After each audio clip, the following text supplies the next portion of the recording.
Vous n'allez parler. De quelle vitesse? Vitesse à l'okuta beaucoup sur internet le monde de péché tout le monde Android. Oh mais Android vitesse Android il y a vérité zali tout le monde maître Gims grand prêtre de la musique na biso à Stade de France Mukilendimi centre chéri wana ndeto ndima wana ndima Android wana la vérité ezate ya l'okuta au moni daju abeti nini kuna Android ya solo ya vérité vraie vitesse mais vitesse ya l'okuta il y a le coûtage que ils ont. Oh, il y a le côté zébélé. Oh, tu vas mentir. Vous n'allez parler. De quelle vitesse? Fallait embêter à Paris. On a tout évité. Mais le bien, on peut se mais je lui souhaite le meilleur. Bien entendu, je lui souhaite vraiment le meilleur. On est allé quartier latin, international, fierté à quartier latin. Fallait embêter à Paris. On a tout évité. Mais le bien, on peut se mais je lui souhaite le meilleur. Bien entendu, je lui souhaite vraiment le meilleur. On est allé quartier latin, international, fierté à quartier latin. Entreprendre au courant de cette semaine qui est en cours. Je suis Ben Mavembo Messi, le positiviste. Pour ceux qui ne savent pas, merci de la confiance renouvelée et merci à celui ou celle qui ne s'est jamais abonné à Observer Abisso. Au s'abonner et puis au ticket Abisso commentaire, c'est la seule motivation que nous attendons de vous. Merci à toi JMK derrière la caméra et du côté réalisation. Merci également à maman Marie-Pauline, ma conseillère depuis Paris. Merci à un couple très engagé dans les sociales, Alphonse Massakuba et Mère Patience Massakuba. Mon vieux Miguelito Kumbimvuiti. Il y a Amour Kitoto, je vous aime tant et bon début de semaine à toi. Bon début de semaine à Mère Chantal et Boza et bon début de semaine à Mère Julie Tempoko, Mère Véronique Ampoko. Serrez bel et bien vos ceintures parce que cette émission, il y aura à boire et à manger avec cet invité maison qui est bel et bien Max Ngunda. Nous allons parler de beaucoup de choses autour de cette émission. Voilà pourquoi nous vous demandons de pouvoir bien s'asseoir confortablement parce que nous allons parler de choses très sensibles. Sans plus tarder, j'aimerais profiter de l'occasion de saluer Max Ngunda, l'invité de cette émission, l'essence des idées, à qui je dis bonjour et bon début de semaine. Bonjour Ben Mafembo, bonjour na Bandegonion So Batala Rabiso, na Ebike Baza, vraiment ébélé. Comme déjà, Bazo Bengango, semaine ya Esengo, parce que nous avons quelqu'un Oyo. Azako honoré, culture congolaise, les 2, les 3, déjà, Fali Poupa Ozala sur scène, Stade de France, Oyo, Congolais Nyoso, Areva, Congolais Nyoso. Toute tendance confondue, Ozala wana, pour nous supporter moi na mboka, pour nous tombola, drapeau ya Congo, nanu ndenge tombo maté. Merci na yo pena. C'est un réel plaisir de t'avoir sur ce plateau, Max Ngunda, de l'émission L'essence des idées. Dès l'entrée de jeu, j'aimerais signaler à nos abonnés et aux amoureux de la bonne musique, Famille Warrior, jour J-5, pour l'artiste Fali Ipupa Dicap, la merveille aigle de la musique congolaise, pour affronter Stade de France, accompagné Naef Victime. Les 2, le 3, et donc ce sont les 2 jours exceptionnels na Afrique francophone, na Afrique tout entière, parce que à Rokota Naba Anal, le tout premier artiste musicien congolais de réaliser double stade de France. La première question, Max Ngunda, jour J-5, des impressions déjà. L'impression surtout il y a Esengo. Pourquoi? Parce que les lots, tant qu'un Congolais, tant qu'un Africain, et surtout Africain, francophone, il y a un artiste Mogo Otozala Naye. Moi, j'ai eu la chance, il y a un télé m'a permis d'affaler, il y a un lobapé, un mois Yokio. Pour mon aïe, jour on sur scène, et vous avez honneur partagé à Africain, dans sens normal. Tolanda o bazo lobate, nous on est fiers ya Fali Poupa. Jour on a tout le monde dengue Afrique, ils ont mobilisé, Europe ils ont mobilisé. Après, namoni les artistes congolais, qui gozonga na ba place na bango ya comprendre que c'est que Fali Poupa azo sala lelo pour na bango lobby c'est là qui est impossible mais Fali a rendu ça possible et ils a fierté d'abord il y a artistes congolais. Les jours non seulement honneur il y a Fali mais honneur il y a nation congolaise. Fierté on est revenir et pas héritier et pas Wera et pas JB et pas Kofi Olomide, voilà, et pas Fabrigas. Donc on appelle le rôle à bango naza honoré jour on est au monaki frère Nabiso à réaliser, il fallait réaliser les lots. Deuxième date, c'est déjà au moins 3000 et quelques billets. Je pense que même dans jour J, les billets aussi, la ben mavembo. Maintenant, photos en essai, motozo, qui appartenir à la génération moro, autour en facilité. Maintenant, tu la vie sur le soleil, papa, oui, tu la vie sur le soleil, papa, taboulay. Parce que vraiment fierté, moi, parce qu'ils ont vécu. Mais bien sûr, ce qu'on peut vivre dans l'époque, plus que papa, taboulay. Ah, tu vivre dans l'époque, moro, plus que bango. Mais imaginez tous en époque où un Africain né et grandi en Afrique, à ça top 1 à vendre en France. Ok. Et puis l'Afrique est salima. Vous savez combien de grands noms au bas salissent? C'est la puissance de 20 ans de carrière. La puissance, il y a 20 ans de carrière, il y a artiste, ou soit juste un moupepe déjà, il y a Stade de France. Et la puissance, il y a 20 ans de carrière, et ça juste que l'artiste est talentueux. Fallait pour pas. Mais tu l'as dit que c'est une première, et puis voilà. C'est une première parce que les lots, musique française, banda ko numérisé en gros, banda bandi ko côté, chaque semaine, ça la numéroté, il y a aucun Congolais. Aucun Africain, d'abord, on est dans le top 5. Déjà, on figurait parmi les top 5, ils ont exploré. Mais aujourd'hui, combien des artistes français ont marché, tout ce qui français, francophone, anglophone, Afrique entière, au en France, combien des albums ils ont sur le marché. Mais un fils du pays, un Congolais, a figuré parmi les 2 premiers. Ok, bien. Donc, tout analyser Maramouté parce qu'il fallait pour pas faciliter Maramouté la musique à Congo. Tout mais un peu comme la défi wana. Fallait pour pas aujourd'hui dans le top de vente il y a France numéro 1. Combien des albums la musique à Congo tika na banal mais la top 10 français babeta mado. Ok bien Max, il est vrai qu'après la sortie médiatique de Ferré de féliciter ses frères, mais seulement la félicitation, ou soit la félicitation à la personne de Fally, qui est remarquable, alors que nous avons pas mal d'artistes au peu concerne Bango, et ça qu'on s'est pointé à l'horizon. Pourquoi il fallait ça qui est remarquable? Kofi Olomide aussi également, ça les sorties médiatiques. À l'Obéli, en tout cas, c'est la fierté des quartiers latins. Là, c'est le quartier latin international. En tout cas, Kofi était très fier de cela. A souhaité meilleur pour son fils, son petit, qui est aujourd'hui la fierté de la musique congolaise et de la musique africaine. Mais il y a un problème. Ngana yoto vanda face à Noli Tambu, Jibem Pianaloba de quelle vitesse vous avez besoin solo. La vitesse à le couteau à Internet, nous l'avons suivi même au début de cette émission. Quelle est ta part de réflexion? Yorobana Bandeko Oyoyo, ma collègue a Fally, ma félicité, or bien avant déjà. On dirait que nous vivons dans un complexe. Ma maître Gims, grand prêtre. Non, non, papa chéri, vous savez, ma mission, le rôle de JB, la musique à Congo, on a commis mon un fauteuil. La musique, c'est la vision d'abord. Hier soir, dans l'année Bill Clinton a spécifié par rapport à la carrière de Fally, si à comme place soit pour la Bill. Fally Poupa Azalaki orienté par un étranger. Différemment, na bangonio so bazaki na ba producteur congolais. Alors que un étranger a produit Kaka. Mais Ferré n'avait pas aussi un producteur congolais. C'est ça, il y a produit Kaka Falité. David Monso a produit Madilou. Voilà. David Monso a produit Kofi Olomide, plus de 4 albums. A produit un musicien africain et béni. Ferré Gola, premier album, premier producteur naïe. C'est Général Dabira. C'était pas Zabilou, hein? Ou à étranger dans la culture congolaise. Après, on a Azupé, ma producteur et Bandé. Ferregola, je ne pense pas qu'à travailler un producteur purement congolais. À travailler quand même un producteur et Bandé. Sauf qu'il y a une différence entre Bangonio, Sofali, Poupa, ça fait Nino Azo Sala. Place Nino Azo Kendi. À se limiter quand on a mis tout côté. À se limiter quand on a succès, on l'équipe Bangote. À ça qui orientation. Alors, quand on a mambo, papa chéri, aloba, le kangi. Quelle vitesse? Et c'est complexe? Oui. Complexe d'infériorité.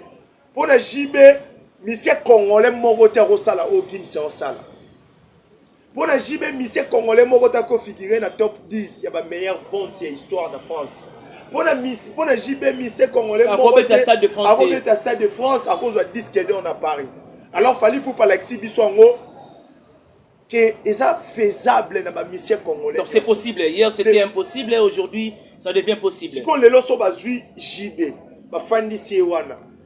Quand l'Stade de France était quand même boisa vitesse internet. Mais toi aussi tu es un artiste. Tu peux t'adapter dans le système y a les lots. À ces clips ça? Abandonner à boire éponge. Ah bon? Oui. Papa chéri. Faut aller en lac sabatouté que na boire na éponge. Na ba fra mikolo azozwa. Na ba 10, na ba 20 azozwa. OK. Alors que tout est faisable. Mon frère Lelo na lo barango na zo le la artiste belé congolais qui fallait pour pas bâtir nzela moko o biso na bino to mona. Fallait pour pas tracer chemin oyo Lelo asa exemple oya sali toko en vouloir y était toko demander plus. Mais bino bato bo sali non et l'autre côté. Bino bato bo sali biso minorité à moi makambu bo betela ngotolo. Bo suivez chemin. Il est le seul artiste au vidéo et bimana on a boîte de nuit. OK. Contrairement à l'artiste Moussous. Presque tout le monde. Il est le seul artiste au Toyo quand on a botina danseuse. A botina film robo et indi internet. Ma mutu a fallu y a un internet. Par après, et ça l'a n'aoka lokuta. Donc abati jamais même robo. OK, c'est facile à suivre. Lobby pe bo sali, mambo jeune wana sali. Kofi Ouera bafuta nyongo ya génération. Ouera Betty Arena Grand Paris, Ouera Betty Adidas Arena, Ouera en route vers Forest National de Bruxelles. Kofi a fait ING Arena et il attend d'autres productions, il a déjà projeté. Maintenant, qu'en est-il de JB? On a difficulté à foutre nyongo ya génération. Papa chéri Azalaki, voilà. Il a été motivé beaucoup plus dans Ouera Son. C'est que JB a fait... Oui, parce que JB. Dans ma rivalité, toute la musique, ils ont profité. Ah, ok, bien. Net, il y a les lots, faire écho là, à sa profiter. Il y a polémique, il y a une polémique, il y a une fallu. Et même JB Pian a profité, il y a polémique, il y a une Oueranson. Mais aujourd'hui, tellement Oueranson, on a aussi la montée parce que JB existait, Oueran continue. À un moment donné, là, j'ai acquis ça. Parce que la rivalité, on est là qui a tendance beaucoup plus de temps qui va gêner. Tant que Jiba Koli, Ouera Koli, Jiba Lembi naï. Mais Ouera son vision est là qui n'a sepeli. Mais moi je ne te permets pas de dire ainsi parce que Kofi a plus âgé que JB, mais il fait des choses. Non, Kofi parce que Kofi aussi rival naïe que Kofi a dit musique et la rivalité n'a prouvé. Ah ok bien. JB Piana, il faisait des choses parce que Ouera son a sali. Très bien. Kuna babeti ngai peut na beta. Très bien. Mais tant AGE, au moment que ba meki un peu ko diminuer mais ouais on continue chemin naïe. Parce qu'il dit que non ça la ngote parce que n'a prouvé JB mais non ça la ngo parce que nana ba fan. Les gens parleront de Weranson, Wera Salanine. Au moment même si bana wenge bazate, Weranson on continue ko se produire. Mais JB Piana jusqu'à aujourd'hui. Ba mission ba kufa ba kenda, ba o ba kenda ki ba kei, mais continuité à BCBG ça. JB Piana yango to lo barake, baza batu oyo ba s'appuyer qui na polémique pour pas exister et par après polémique et sili lelo. Mais il a dit talent, il faut signaler quand même il a dit talent mais il manquait la vision, c'est ça? Mon cher, dit talent ngopé. Mais conviens avec moi non? Non. Il a dit talent mais il manquait la vision. Bon, pour Ouera Zaïna talent. Et puis la vision peut s'allier. Contrairement à JB, c'est ça. On va traiter Oueranson, que Ouera a talent, Oueranson s'appuyer dans les musiciens naïe. Mais Moutou a talent, Ouana. Et c'est comme ça, Mambo, on s'ala lelo. On s'ala lelo. Tu vois. Très bien. Ma papa chéri, ça fait mal de fois on a un artiste quelque part, tu vas payer ça qui est confiance. JB Piana, à son exemple, papa la mission Yokalou. En tout cas, félicitations. J'avais même oublié au début de l'émission de féliciter en tout cas Kolomboka. Comme l'a toujours appelé Fali. Kolomboka, Zaïko Langalanga. En tout cas, un concert super. Na H 80 quelques années. Le vieux. 83, 84. Hein? Voilà. Ouais. Le vieux Asaka Kawana, Aubini Sabatou, Asali soldat qui n'a Paris. et surtout dans Zénith de 23 ans après. Mais non, il y a des JB, il y a des musiciens, JB, des mobile, c'est vrai, JB, qu'est-ce qui lui manque, n'a papa chéri? Mais j'aimerais bien, Max, avant tout se disperser, tout bonnement, hein, j'ai une question qui me vient de manière spontanée. Si vous parlez de JB Mpiana, hein, l'attitude de JB à son ancienne émission et l'attitude de Kofi aujourd'hui. Fais juste une petite analyse comparative. Par rapport à ce que JB avait dit. Et puis, Kofi a le pour moi, il fallait. Par rapport à JB, c'était beaucoup plus complexe. Moni, JB, s'attendait à rater. Parce que Bangon, Bazaki, artiste, le musique à Congo, et un ghetto. Il faisait partie de la mission congolais au Bimisa. Au Bazaki, la stratégie au Bimisa musique, on a un ghetto. Mais ça a monté très bien. Parce que tellement incapable de changer tendance de la musique à Congo, tout s'appuyer sur les fans qui ont fallu à ça, ils ont tricherie, que la musique n'a pas besoin de ghetto. Donc, moi, on dit que fallait être capable de Colongola, Olivia de Junit des États-Unis, pendant Junit, tu vois là, Candy Shop. Il y a même un parking à Grand Hôtel, concert moi Betawa. Présentation à l'album Arsenal. Arsenal de belles mélodies. Il fallait y aller biso artiste il fallait salir ma featuring pour na ba JB za rêve. Alors pour ko piétiner be fort ya ndeko na bango, il a fallu ba biloko bongo ezala. Donc lelo marabu na bango komi ko rattraper bango. To tika li payer aller kana émission papa chéri. Ah ok. Faut dans payer. Ouais. Est-ce qu'elle payer aller kana émission batunaye est-ce que au fallait on sala lelo kaka. Parce que Internet, c'est un le mon cher. Ngana yo toko kota siko to vérifier ba chiffre na ba plateforme et tout. Et là, il est à la portée de tout le monde. Très bien. Ceux qui osent là-bas œuvre, to total ba millions de coûts na yo, total ba abonnés na yo. Fallait to roza na 1 million 600 000 abonnés na Spotify. Après 3 jours, il y a sorti album Is a commis à 2 millions. Et ça biso tout au monde en haut. Pareillement na papa chéri. Toké pe totali ba biloko na yo, toké na YouTube na yo, totali ma mutu par après. Tozui siko ba critique na yo wana to chango en place. Ozo critiquer eloko oyo yo lelo, oza pe na capacité on sala mozo sala te. Les mal avec des musiciens congolais yango wana. Eloko tu ko lo ba ya fait la biso Kofi Olomide son attitude oui. Kofi Olomide, j'ai toujours dit les vieux et amoureux à Fali et na chambre na étant avant Dakar. Il s'est dit encore une fois fier de Fali Poupa na o Fali en sala. Sauf que Kofi a s'attendait qu'à la détrôner la musique à Congo. Très bien.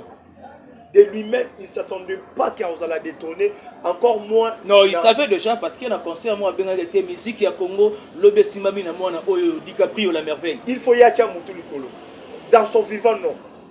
Encore moins venant. Mais ils ont déjà prophétisé ça sur oui, à prophétiser et là on a Jacob. Tant à bénir bananaye, tant à bénir bango, il s'attend déjà qu'il n'a pas. Donc Jacob a l'émis, il est bananaye a bandi ko bénir bango. A bénir ça bango na bomwa na te. Jacob a bénir bananaye ba koli. A bi dia que na lembi na okende na tike la bango o ba otika la ko gagner là. Kofi s'attendait que hier azala te fallait régner. Mais aujourd'hui dans son vivant Kofi azana makila na mai, azana savoir na ye, amona mwana oyo ya futa mbongo, a détrôné na trône de la musique à Congo. Ils ont pili le moment difficile à avaler. Alors, je reviens quand Kalamik Dia. Conférence de presse, il y a ING, il y a Kofi Arène. ING à Bruxelles. Kofi Olomide tombe à tourner ma Fali. En soit qui a Nakamura comme un exemple. On a évité vraiment, qui n'a numéro 3. On a eu double stade de France qui est exploité. Non, mais à ce temps-là, ils ont une date. Voilà. Merci beaucoup. Il y a 3 qui est extraordinaire. Déjà, qu'on est un moko. Les lois comme fier de Fali parce que Fali Poupa a tchédé. Donne à moko d'abord, il fallait la fière de Fali. L'honneur des quartiers latins et Bandi Karasiko, où tant fallait déjà au Betaba. Max, accepter simplement que Sali c'est déjà un grand pas. Parce que, non, il y a place dans Zan. Parce que, fallait pour Beti encore Arena, Abeti, You Arena. C'est déjà la fierté des quartiers la tête depuis à l'époque.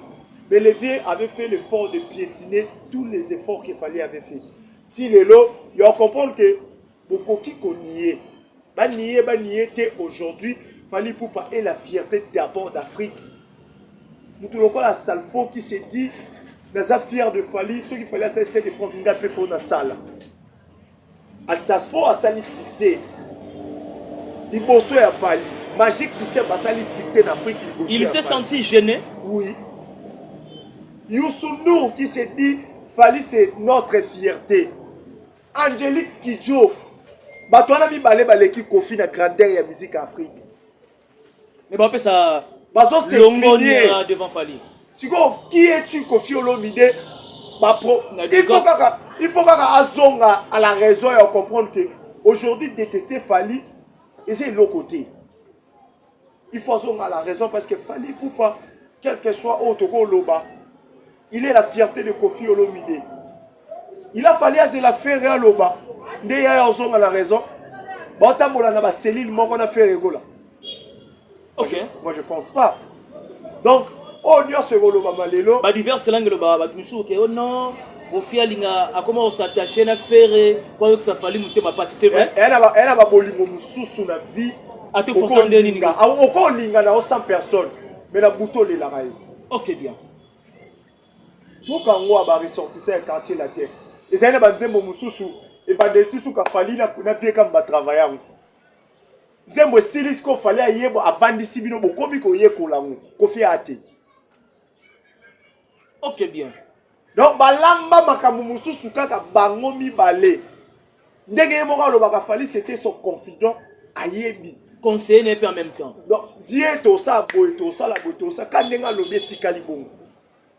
Donc Kofi Olomide hormis banana ya bota asaka fier ya olobaki ressortissant des quartiers latins. Mais l'histoire de musique à Congo, non, il y a quartier latin et vous allez citer dans ma prince d'abord il y a Kofi, là où il fallait Tiki. Donc passer par Kofi pour Kofi, fallait une bénédiction. Fali est une bénédiction pour Kofi Olomide, Kofi aussi également c'est une bénédiction pour Fali. Il faut totalement vice versa. Malheureusement, vieux à Ozanga Baoner Oyo. Oyo. Et ça déjà honneur, d'une manière ou d'une autre, c'est déjà un grand honneur. Est-ce qu'on imaginait que présence taillée. Imaginez dans 80 quelques mille de personnes, effervescent. C'est ça le titre de la chanson.